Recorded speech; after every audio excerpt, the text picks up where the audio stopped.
So, welcome everybody. This is the DNS working group. And a new guy. Be nice. For the next 3 times, I'm the new guy with a free ticket.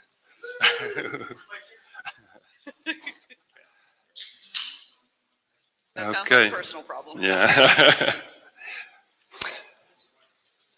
So,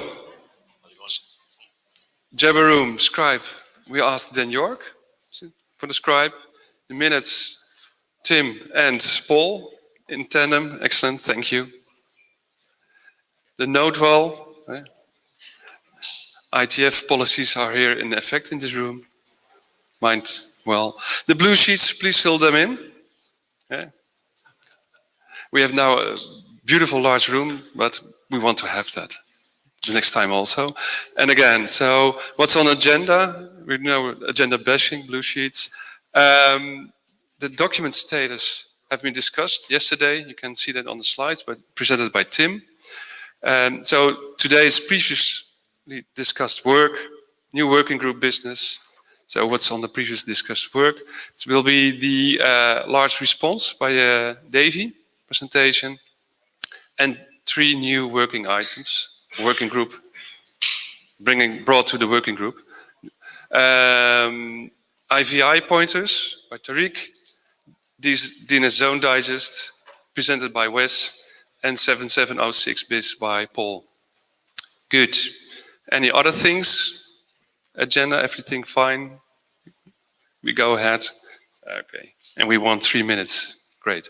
So we have a very strict time schedule. So we asked all the presenters to stay within 10 minutes and 5 minutes for the audience here, for the room, to ask questions. We really want to stick to this 10-5. We want to give everybody the opportunity to present their work and to have some reactions from the room. Okay. And we have Tim as the microphone bouncer. So you are warned. Davy.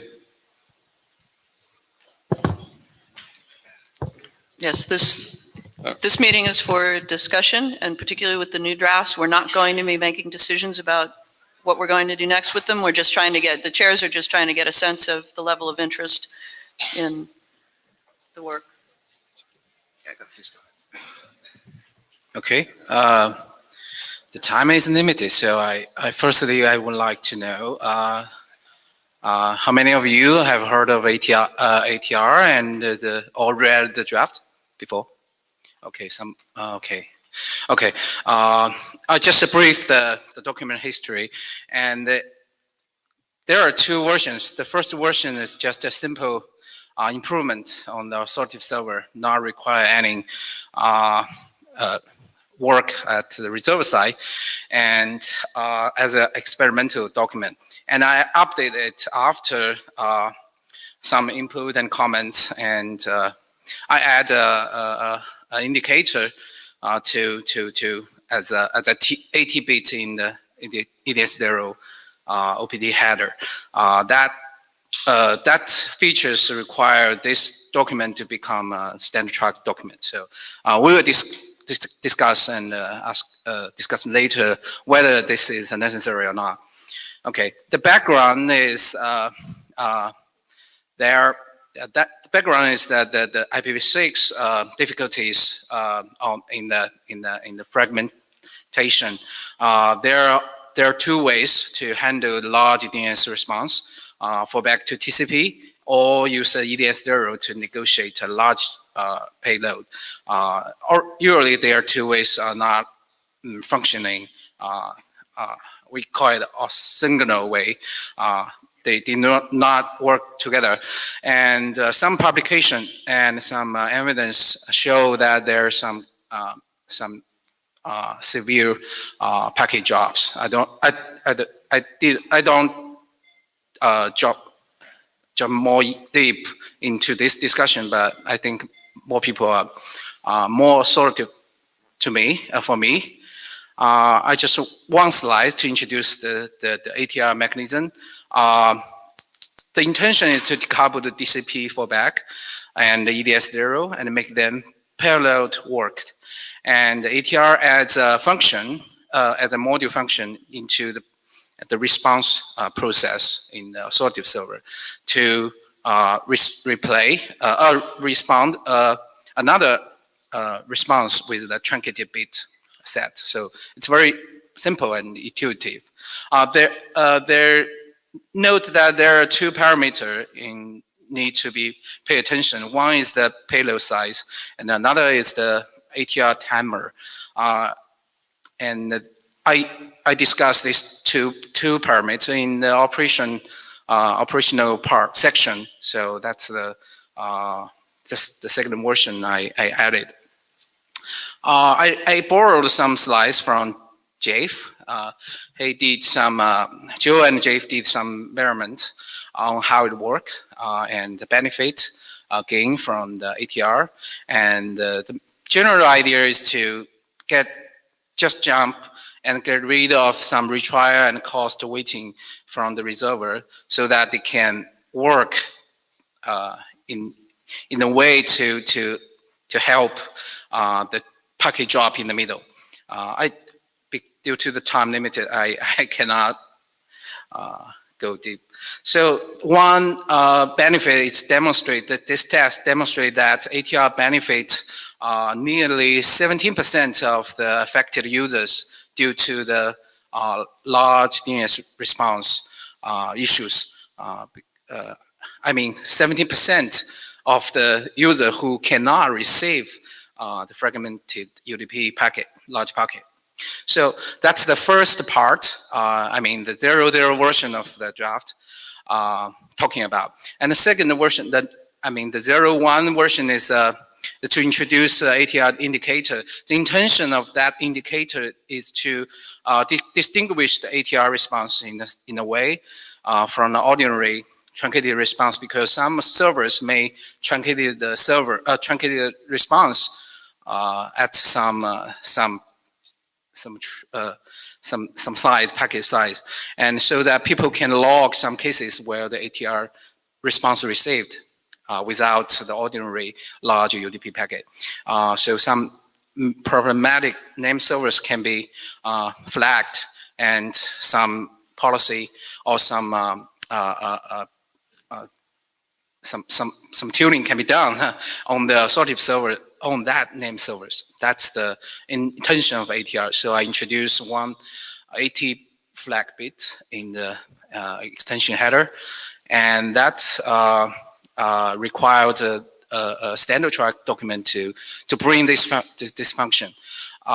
In the document, more discussion I added to answer some questions on how the ATR timer be chosen, and also the ATR payload size. What's the ATR payload size is appropriate for the use, and also some comment and suggestions sent to me about to reduce the aggravateness of ATR, and also some suggestions suggest me that ATR can implement as a daemon, not as a part of our authoritative server, but another thread, another process that can listen to the packet and reply independently.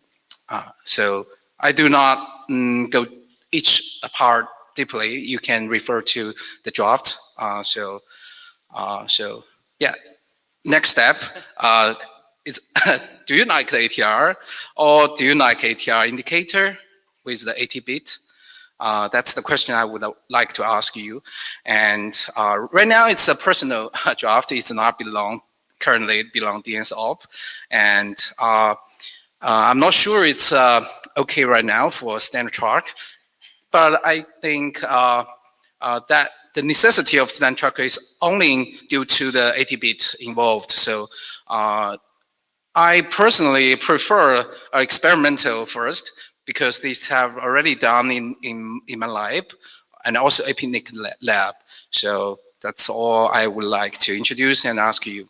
Thank you.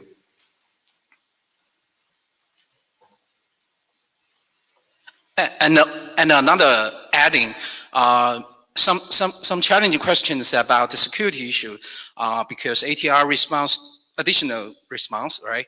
My quick answer is that only a few of the type of queries may trigger large response. And that is not wide, both the traffic and the type is specific. We can limit the scope and to adopt some policy to against the DOS attack for the authoritative server as a reflection. Okay, Jay. Jeff Houston. As Davey has said, I actually did some measurement of this at the start of the year. I mean, it's the resolvers that appeared to get it didn't have a problem. They either got the original fragmented answer or they reacted in TCP. So what was going on as far as we could see is we're not confusing anyone. But, there's pluses and minuses here. The plus is if you are behind network infrastructure that drops frags, this immediately cuts into TCP quite quickly. That's great. The downside is a UDP DNS source spoof DOS attack now has more packets. And the other downside is that trailing UDP response, about 25% of the time, generates an ICMP. That port's been shut down. So there's a certain amount of back traffic that comes through. So there's no free lunch here. As you pointed out in the slide, it doesn't do everything. There are folk who sit behind systems that can't do fragmented IP and cannot do TCP. And I suppose at the moment they just don't DNSSEC validate, so it really doesn't matter. So it is a mixed bag. I don't see any point in the AT bit at this point. I think if the working group was going to do anything, and there's a lot more judgment to go, but it really is an experiment at this stage and should be looked at as such and nothing more. We need to gain more experience in understanding how we handle big responses. This is one approach. I think it's actually quite good if speed is what you want. And if you're willing to live with that slightly higher DDoS component. Thanks. Thank you. Hi, this is Onray at ISC. As it became a custom to give implementers reports. So with my ISC hat on, I don't like the idea, and we do not intend to implement it unless there's like significant move in the environment, and I don't think it should be adopted by the working group. As far as I know, there is a patch implement based on band, but it's not merged yet. Yeah. Okay. Shane Kerr. I would like to address the concern that Jeff brought up about extra packets being sent. So the additional amplification, the extra packet that's being sent is a truncation packet. So it's quite small. So I realize that it can result in extra packets being sent, but also it's in the case where you're already sending truncated packets, right? So this is only activated in the case of large responses. So in the worst case, you're going to send an extra 50% packets, and they will be very small. So I realize it is nothing, but I don't think it's a big problem. And basically, in general, I like the idea. I think it's a pretty lightweight approach, which could make life better for people in a lot of places where they have bad networks. I don't necessarily even think it has to be implemented in the servers themselves. This could be implemented in a daemon that watches traffic and sends the ATR traffic on its own. So if obstinate server implementers like ISC refuse to do it, then there may be other options. Thank you. I close the lines after Jim, right? So first... Mark Andrews. Oh, sorry, and Jabber, sorry. Mark Andrews, ISC. I actually like this, and I like the ATR bit because the ATR bit lets the client side decide to send smaller EDNS UDP buffer sizes. It can use that to actually tune. Whether this should actually be a bit or an option is another matter, and given that IPv4 as a service is coming to us all very soon, Mhm. if it's not there already, we should be consistent about the size that we're using to tune, regardless of which transport we're using. Because you've got the same issue for IPv4 as a service as in as for when you're tunneling IPv6 and IPv4. Essentially, the path MTU discovery issues all reappear for IPv4 as a service. Yes, thank you. And one adding is that I view the ATR is not a wide deployment for all sorts of server, for all answers, for all queries. I think it provides space for the operator, authoritative operator, to do some policy or local configuration on what queries, what type of queries it will trigger the ATR. Thank you. Dan, you first or? Okay, Jimmy. Jimmy Chatia. I think this is a very clever idea and sort of like it in that it doesn't change the protocol basically and it doesn't require change to the client side. So I don't know what will be the final conclusion at the working group, but at least I think it's worth discussing. One comment at this moment is that I guess the authoritative server implementer may not, particularly may not the idea of introducing a 50 milliseconds delay because it will make the handling the UDP request stateful, while it's currently completely stateless. So again, I don't know whether this is a real problem or how we can address that, but I think that's one of the things we should consider. Thank you. I think Warren adjusted the mic here. So it's Dan York relaying for Peter Van Dyke.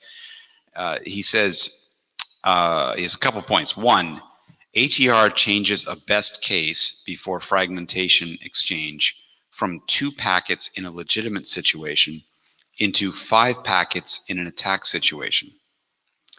Point 2, I did not verify the work from RFC 7872.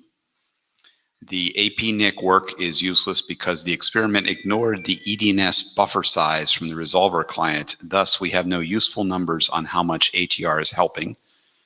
And point 3, as a result, we are making amplification attacks a lot worse and making debugging any DNS situation a lot harder with no proof that we are improving any real world situation.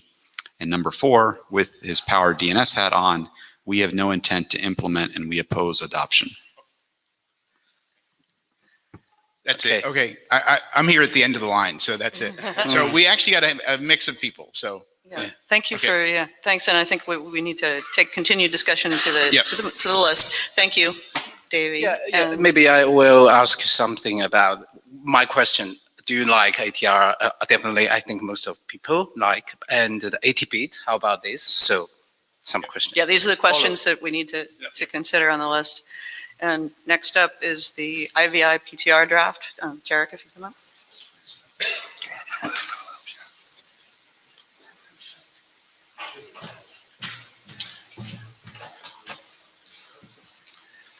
Hi, myself, Tariq Siraj. This work is based on the facts collected 90% on the client side rather than in the infrastructure or at ASP level. The problem is that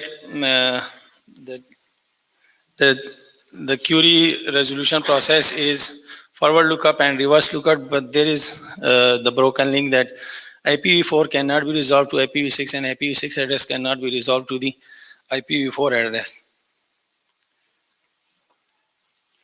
I took the Google example as it's very well familiar for me. Said that it has both the IPv4 and IPv6 addresses configured on it. This is the POC, just collected some network traffic on Wireshark. Whenever we pass a query for a reverse lookup for IPv4 to resolve a quad A record, it returns sometimes zero answer, or sometimes it comes up with the RCode 3 error, domain non-existence. This is a simple diagram. I have duplicate, so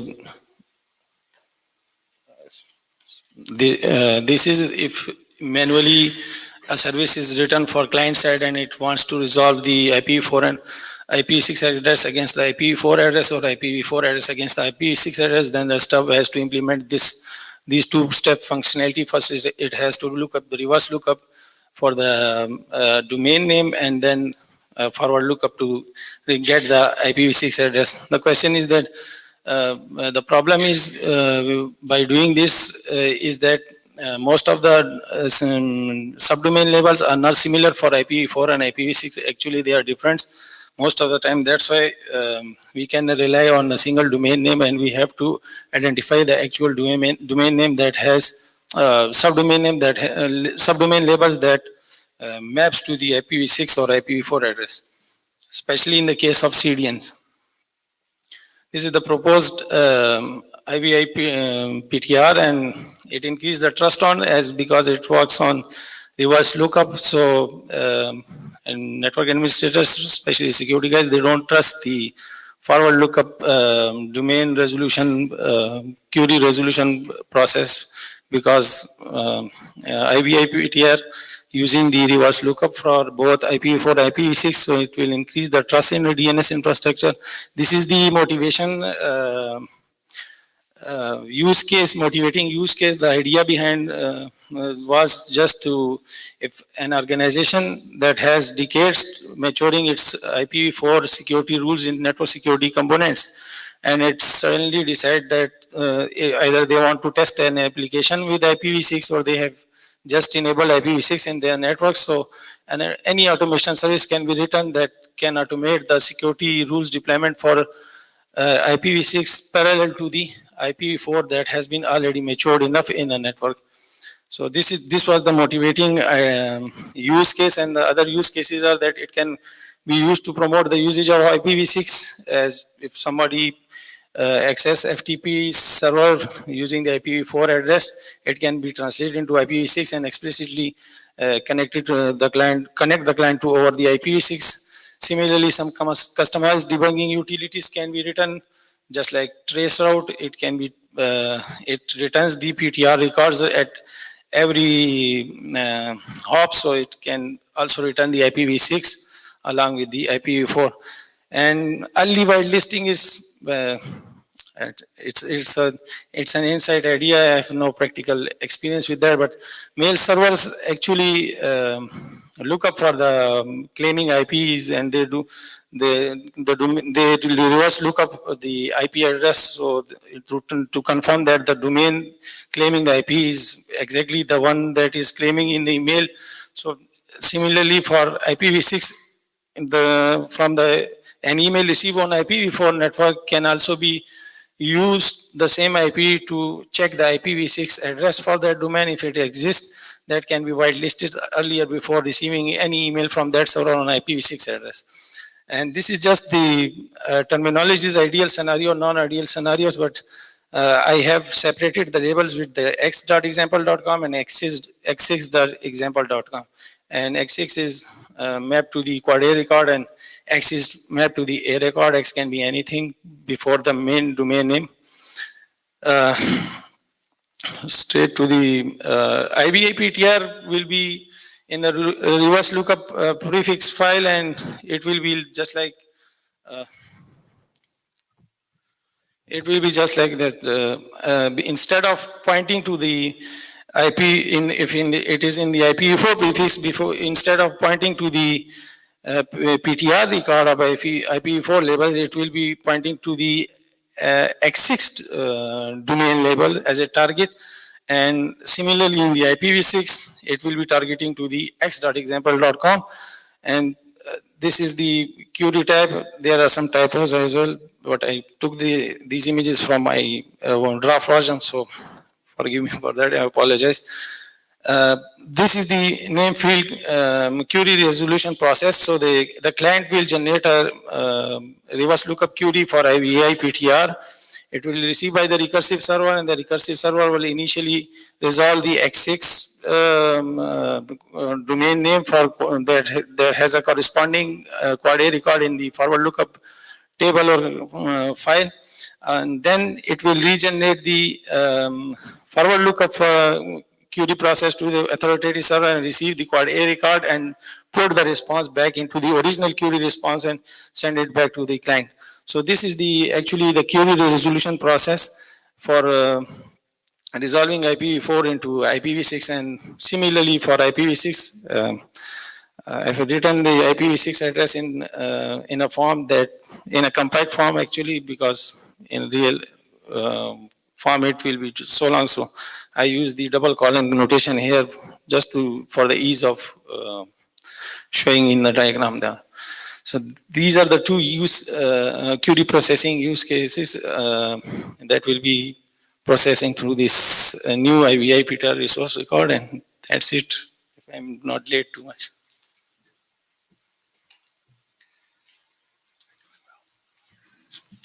Mark Andrews, I see 0 people implementing this. Literally 0, apart from test.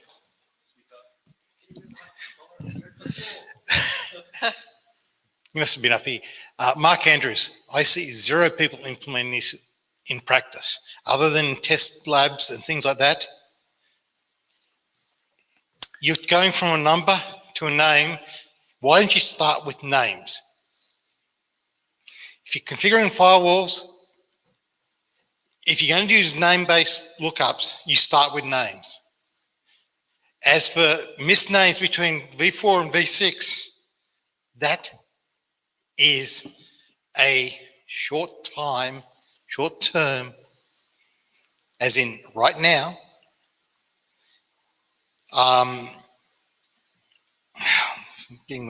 missing the word, circumstance. So that's going to go away. People will actually use the same name for both. I don't see enough people or any people configuring these records to make it worthwhile to actually do anything. This is Onray at ISC. I appreciate you taking in your work to IETF and DNSOP, but this is a bad idea. You are pushing provisioning problems into DNS. Your example was complete strawman, because what you need to do is to configure the same name for the A and quote A, and this should not be adopted by the working group or any working group and in DNS.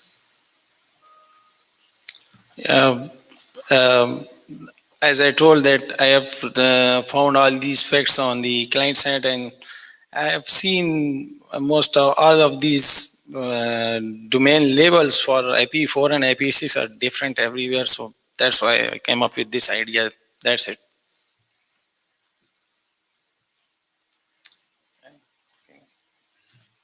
Thank you. Thank you very much. Next, Wes with the zone digest.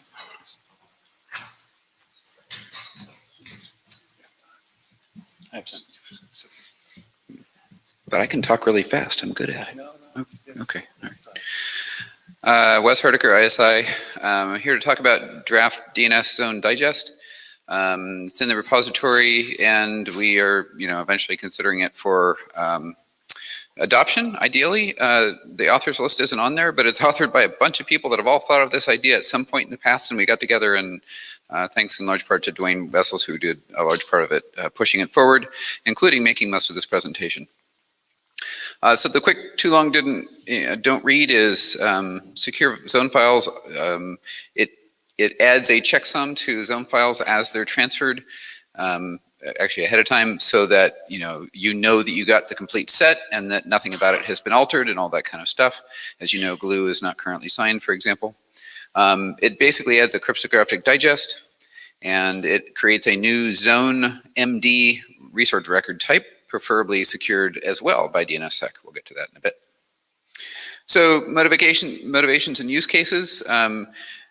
Right now, root zone and other zones, for that matter, are spreading beyond traditional deployment boundaries. They're being spread by things like 7706 for low latency stuff, and then ICANN's been using the word hyperlocal root a lot lately in the ICANN circles to pre-populate resolvers with root zone data. My local root project, if you look that up, also does the same type of thing, and we'd certainly make use of this. Some non-use cases. We are not recommending trying it to a couple of things, in particular to .com. It's gigantic and changes very, very rapidly, so it's both, it's both very large and very dynamic. Although there's quite possibly some use cases for some zones that are being distributed in other ways, such as through ICANN centralized zone data service. So why not use, some other signing techniques? Why are we doing something in band? Well, first off, PGP, for example, detached signatures are sort of a pain to manage if anybody's tried to manage them, sending them over. How would you attach a PGP signature to an AXFR, for example? It doesn't work very well. Attached signatures sort of change the file format, so it's no longer a zone file, so you'd have to strip it out before loading it in and all those types of problems. And of course, then, what key do you use? What key do you use for the random zone that you're looking up? That's, of course, hard to do. And of course, Web of Trust does not exactly work super well either. So also the digest is, marginally even useful even without DNSSEC. It's also a checksum that ends up in the file so that you know that no bits were modified by accident, which actually is probably more likely to happen than attacking a lot of the time. And it's unlikely that name servers would also ever include PGP directly in their code base, where they already have DNSSEC already deployed in the name servers themselves most of the time. So here's a real quick simple example, very simple example dot name. There is no .com. I almost misspoke. You can see the new record in blue. It's basically contains the SOA number, and the 2 is a algorithm type, and the rest is a SHA-256 blob. It does not do a few things, as I mentioned. It's not designed for large zones, and it's also not designed to do rapid dynamic DNS updating. You can use it for things like for offline signing, and you can use it for things like online signing, but every time a change is made to the zone, it would have to completely re-sign the whole file. We are not proposing a way to say, incrementally update a hash. That in theory could be done in the future, but we're just doing a hash of the whole thing. So if you add a new record, you have to resort and then start over from scratch and recreate the hash. In terms of the amount of time it takes to not to create a SHA-256 hash of a given zone, Dwayne has produced this wonderful graph, which is in log scale, zone size on the bottom, and time in seconds on the top. And you can see some interesting markers along the way, including the root zone is about 0.2 seconds, .accountant is about 1 second, space is, it looks like about 8 or 9. And then .net, if you go all the way up there, is my guess, if I don't read log scales super well, that's probably 6,000. 600, I'm sorry, yes, you're right. See, I told you I don't read it well. I'm not even in the right ballpark. So the algorithm is fairly simple. You create the zone MD record and you insert it, but with a blank digest field. You sort and canonicalize the whole list. You operationally sign it with DNSSEC, and then you put the zone MD record back in with the zone MD RRSIG created afterwards. No, that's it. I'm done. So what does everybody think of the idea? Hi, George from APNIC. Please invent a time machine, go back 2 slides and remove the words Merkle tree from your slide pack. Please do not put those words on any pack anywhere in the IETF between now and the end of the ICO movement, because we don't need those words in here. Should you use blockchain? Please invent a time machine and go forwards and then come back and erase what he said and then go back and erase the word Merkle tree. So you remember if you go way back in the time machine, I mentioned in the beginning that I didn't make these slides, Dwayne did. Yep. I made some minor changes, So- like the blue was mine. So That was the mine. reason I'm here is because I had a brain fart on the list and said, screw this stuff, we should do PGP. And then Dwayne said to me, dude, I thought you were a friend. Why are you crapping on my idea? And we actually talked about this and I kind of 180'd and, I want to walk back. I really like this. And what I Good. particularly like is we now have two, count them, binary DOS implementations because Shane, who is a genius, wrote one at Hackathon. We have two working implementations of this. I think that wins on the speed record for a DNSOP draft and ever. So I'm a big fan of an external process to use curl to fetch a file, run a shell script, check the SIG, it's in the file, it's what the publisher who has authority over the ZSK, it's what the publisher intends is the canonical state of the file. So if I want to do locally run root bound on 127.0.0.1, I've got an out-of-band mechanism to get the file. I'm Yep. there, do it. Yep. Thank you. I This think is we're over Andre here. at ISC.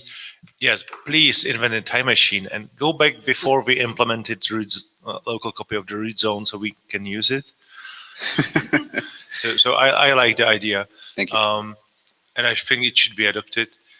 And it still got me thinking if we could use something like a torrent to distribute the root zone, but just a thought.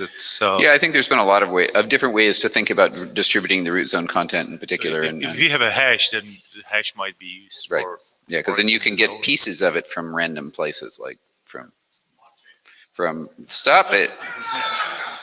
No, BitTorrent. Davies, I think next. Okay, David from BI and Wells. I think this time will be more critical for you. I have two questions. One is more easy to answer. Why not use a checksum just outside of DS, outbound DS? So that's kind of this case, which is that if you use it outside, then you have to have a way to distribute it. And so the PGP is really an example, but external signatures, are a possibility, but it makes it harder because you can't do things like zone transfers and check it afterwards. And keeping it in zone means that you can transfer it in any mechanism. You don't have to keep two file copies in the same way. If you've ever done a checksum of anything, including a .md5 or SHA-1 file that you download from the web or something like that, it's more painful. Okay. It's okay. The second question is more harder to answer. So you mentioned that encourage more widespread of the zone, right? So you definitely exclude the situation that people or some organizations want to set up its own root server system, just as EIT demo model. So I think this way is just add a copyright to the root zone or some zone itself. But actually, all the work have been done by DNSSEC. The signature already done this. Imagine you allow the distribution of the data, right? So who cares where it's from? I mean, the changes to the NS server, NS record, or that or glue is not necessary. It's not care about for the people who cache, who locally use that data. So that's my question and argument. Yeah, so this adds a checksum on whoever created the entire set of data. This is a checksum across all of the data that went into their distribution. So from the IANA perspective, IANA would create a checksum of the whole thing that would go along with the signature. Actually, it would be probably eventually signed by VeriSign. I don't. Do we talk about which key is actually used to sign it? But anyway. It signs everything in the file. If somebody else wants to take a zone and then modify it and reuse it locally, like Yeti does, for example, you would have to create a new checksum, and that would be Yeti's copy of that file, right? So it doesn't prohibit anything like that. It's not a. Definitely. People can do this, but that returns to the question: what's the gain from this digest? The gain is to make sure that you get an unmodified copy from the source you wanted to get it from. Okay. That's it. That's the whole point. So, Paul. time-wise, we're Follow. doing fine, but I'm closing the lines. But time-wise we're doing 12 fine. hours. So, I have a few questions. Try to speed up. So my first question is the signature over the presentation format or the wire format? The signatures over the wire format. Okay, so someone needs to edit the wire format and sign it and then change the zone MD and then stuff that back into the wire format. Yes, but that's sort of what happens in DNSSEC already, right? The RSig is created on the wire format and then it's printed back out into the zone file. So it's the same thing that we're already But doing. except now you're talking about a big file that you're changing and editing, and okay, thank you. Then the second question is, of course, if you have DNSSEC, you already know if something's bad, right? So the question is, do you Not really? if it's glue. Sorry? Not if it's glue. Glue and delegations are missing. Okay. Yeah, that's one of the big advantages. Anything else? So then it seems really that this is solved by rsync and many other solutions, and we're just trying to make a DNS variant of a checksum, which seems like a silly idea to me. It's transport agnostic, so yes, if you transfer it 3 times over 3 protocols, you still know that the source was, that none of the steps along the way did it get modified. Warren, I think. So Warren Quarry, an author. So I think a slight clarification. I mean, I don't think that doing this for highly dynamic zones is a good idea, but I think that it's not that you need to do it on every update. You would only need to actually recalculate this when anybody wants to write it to disk or transfer it. Just a slight, still not a good idea. Yeah, I actually changed the wording some because it originally the slide said that you can't do it on live servers, and that's not true. You can. It's just you have to recreate the signature when you need it, and you could do it as you need it. Jim? Yeah, Jim Reeds. Wes, I might be a bit confused about this. Is it correct you're saying you're going to generate a digest of the unsigned zone file and then sign it? No, my recollection, I have to go back and read the draft. You sign it, then you go in and you sign the rest of the zone. Then you go in, create the checksum, insert the checksum, and then re-sign that last record. Cool. Okay, thanks. Thanks. Mark? While the concept here is nice, as I mentioned on the list, it is possible to do something extremely similar and support dynamic update. You take the hash over the NSRO set and any glue or any data below it and have a collection of them.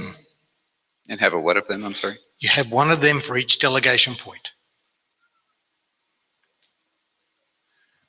One hash per delegation point? You have a hash that covers a delegation point and everything below it. That schema will work with dynamic update because you're only hashing small chunks that you're changing. If you insert glue, you update that hash record. If you insert NS records, you update the hash record that covers them. Yeah, no, I get it. Yeah. So why don't we, because we're in interest of time, can I suggest we take that discussion to the list because it's a good one, and I think that we should. I did mention a list, but I get no feedback. Okay, well. I've mentioned it twice on the list in discussion of this, but we get no feedback. Not good idea, bad idea. So. Yeah. Everybody in this room should respond with how they think of it, right? Yeah. That's how discussions work. Yeah. And in terms of records getting lost, we actually have an issue with RR6 being lost and generally. So with ordinary DNSSEC, so we might want to address that. There is methods. There is a way of addressing that, but it does require an algorithm role to do it or something like that. Sorry, I think I'm the last person, and we're done. Yeah, the line was cut. That's true. Thank you, Yep. Dan. Yep. Thank you. I feel some positive vibes here. Yes. Well, we will send a call for adoption to the mailing list for 2 weeks, and then we find consensus on the mailing list. Thank you. So why not just, oh no, sorry. Yeah, that's right. Good, hi. So I am Warren and Paul, and this is about updating RFC 7706, which we just heard about a little bit before. This is, 7706 is about slaving the root zone on local hosts, and we're talking about updating that document. That, for those of you who aren't familiar, 7706 did come through this working group originally. That's why we're suggesting that this document come to the working group as well. So we did 7706 a while ago, as you can tell, because we're already on RFC 8400 something. And there's now a bunch more implementations, so that's good. We would like to document some of how the implementations happen and such like that. Many people who have implemented 7706 didn't implement 7706 WES and others, and they've been saying 7706 like. So instead of saying 7706 like, because that has a lot of parameters, we can either document them and say where there's a delta, but actually many of them really did take the spirit of 7706. So we might actually update 7706 to be more inclusive for most of those, and we can still document the ones which didn't adopt it exactly right and say, and such, you know, as an implementation thing, didn't do what is now being described, but is close this way. And the developer can even say why. But we do need to stay focused on the goal, which is that the root zone that you are being authoritative for can only be seen by things on the host. In 7706, we said it had to be running on the local host. That turned out there were implementations that didn't do that, but they made it so that only the host could see it. So we are going to expand 7706 a little bit while still holding to the thing that the working group had agreed to for 7706, which is if you are hosting the root zone yourself and you're not one of the magic 12, you know, to follow this, you must be doing it in a way where no one else can see it. So what we're doing, we have a draft, K and H, he's K, I'm H, and we want to keep this, so 7706 was informational. We want to keep it informational. This is sort of operational. This is, I mean, there's some protocol-y things, and there's certainly some RFC 2119 language, but in fact, we are not suggesting that this is a standard. So keeping it informational. Again, we're hoping that the working group adopts it, because that, if not, it's going to get really tricky because Warren has to find some other AD to sponsor it. But also, for those of you who were around a few years ago, you'll remember there was a lot of really good discussion for 7706 on the mailing list. It wasn't just a, oh yeah, this is fine. We really did have some good theoretical discussions of why are we doing this? Is this bad and such? And with us possibly expanding the scope a bit, it would be good to have the same, well, not the same discussions, to have the same people being very interested. Thank you, Andrew.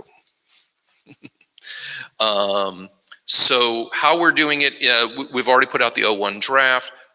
So we updated the requirements from root server must be local host, which some of the people weren't following anyways. They were being 7706 like. And we said the current wording is root servers must only be available to resolvers on the same host. So that is an actual expansion, and people may or may not like that. If people do like it, one of the things we absolutely want to do is update the examples. There's a couple examples in the appendices. There's now more implementations that we should be talking about, and we can sort of do it as examples, implementation reports, and such like that. So with new ones, that would be it. And I believe, yeah, that was my last slide. Hey, so let's go play Imagine. Imagine I run a server on a host, and I do this magic trick, and then I'm multi-homed. I've got 2 IPs, and on another IP that I'm not bound on 53, I run a forwarding-only resolver that forwards to this one. Am I breaking the rules? Because that other resolver, it's an open resolver, and I'm serving the world, but all my queries go to the other one on the same host. Am I breaking the rules? That is a question for the document. So I would hope that the answer is not that you're breaking the rules, but don't allow that, really. I'm sorry, but what if I had 3 IPs and the one down the road asked the question to the one locally, which asked the question to the one bound on the host? So, well, don't apologize. That sounds fine. We can talk about that in the document. Are you saying that we shouldn't do this because that might happen? I don't know. I'm not 100% sure where I'm going with this, but it feels like you're trying to constrain a moment that is more observed in the breach than the observance. It feels to me like you can't really apply the constraint. You can wish for it, wishing and hoping and dreaming, but it's not going to happen. Okay. Shane, sure. Shane Kerr. So one thing that I think has happened in the interim since this was published is the aggressive NSEC caching, which I think reduces the temptation to set up such a server. So, why? Because I'm hearing a couple people here have the same question. Because all of your cache misses will be answered negatively by your local resolver without having to go after you've asked all, at this point, 1,020, so however many questions. Well, but again, one of the reasons for 7706 at all was to preserve privacy. You know, it's not to protect the root zone at all. It's to preserve privacy, keep questions local. And so if you pull the root and you essentially are preloading your cache for NSEC, then none of that leaks out. I agree there is some motivation. However, for performance, memory constraint issues and things like that on the resolver side, I think the motivation is less. So maybe I'll send some text with a short description of that. Yeah. Sure. And we can actually change the motivations of the doc too. If it becomes a working group document, all things are open. Bad idea, Ferry. Andrew Sullivan. Same thing. Yeah, whatever. Probably true. So since I am the bad idea fairy, I got up here because I don't really understand why we care if hoping and wishing and all the rest of it isn't going to happen. Like, so you document the technique, you show how this is going to work, and then if people do weird things, well, the notable lack of protocol police once again comes to our assistance. Right, we have fairies but not police. Right. So who cares? I guess I don't understand the George worry did, but yeah. I think Wes was first. Okay, fine. Wes first. Okay, so Wes Hardiker, ISI. The purpose of the IETF is to document. Is one of the purposes is to document what people do on the internet. This is now being done multiple places on the internet as 7706 like. It's sort of a pain in the neck for those of us doing it to document it because we have nothing else to reference. So it would be better if we had a standard way that we all agreed upon. Therefore, I am definitely in favor of this. Thank you. Thank you. Ray Bellis, ISC. I actually don't care in the slightest about that restriction on it being same host only, loop back, whatever. Don't care. For me, the important thing that this gives is validatable root answers. It gives a local mirror of the root zone that resolver can still validate and get back to the AD bit and say, I know that. Because anybody can mirror the root zone or slave the root zone from any number of XFR servers. But if you do that with the default bound configuration, you won't get the AD bit back. Right. So it doesn't matter where it's running. I personally actually prefer to run these on separate systems for maintainability purposes. And I don't think we actually said that in 7706, so that might be something that we add. Well, we said we set you up in a way where that would happen, but I don't think we actually said. Certainly the appendix, which I think Warren originally wrote, showing how to configure bind with the views, right, is essentially the only benefit it actually gives is giving the validatability. Right. The validation of the root zone. But some of the other implementations, if they see that as a motivation, might then do the right thing. Yeah. Dan or someone else? With Tim, I close the line. Yeah. This is on Ray ISC. I actually feel even more stronger than Andrew and Ray. I don't understand why it's wrong. You don't understand why it's wrong to provide the root zone to the board, because it wouldn't be queried by the others unless specifically configured, and if it's DNSSEC validated, it will give the correct answer. So what's wrong about it? Okay.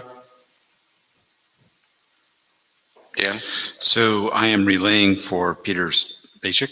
As far as he knows, all major resolvers decided not to implement 7706 directly and ended up with something a little bit different. So update is obviously necessary. I support adoption. Limon? Lars Lehman here. I just wanted to comment that as soon as you have a local copy of the root zone, the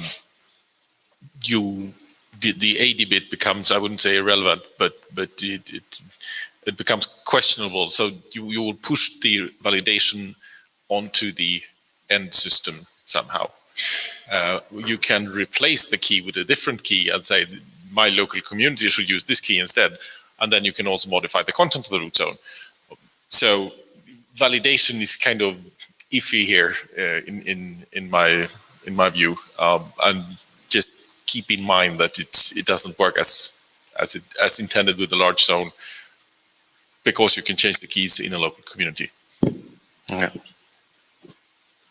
Excellent. And I now close the mic line. So unless you can say for or against in 5 seconds. Okay. Nope. Good. We Okay. can take it to the mailing list. So, but it sounds like there's some interest in chasing this down.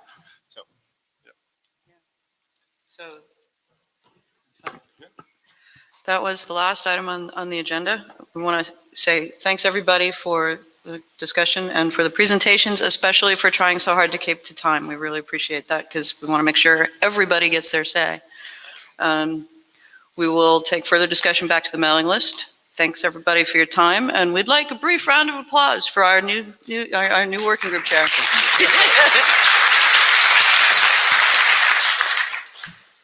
Thanks everybody. See you next time. Had to do it.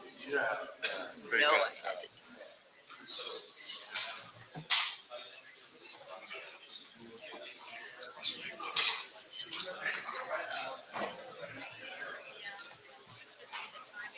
Oh, and we have both blue sheets. Anybody who didn't sign the blue sheets, they are up here. Thank you.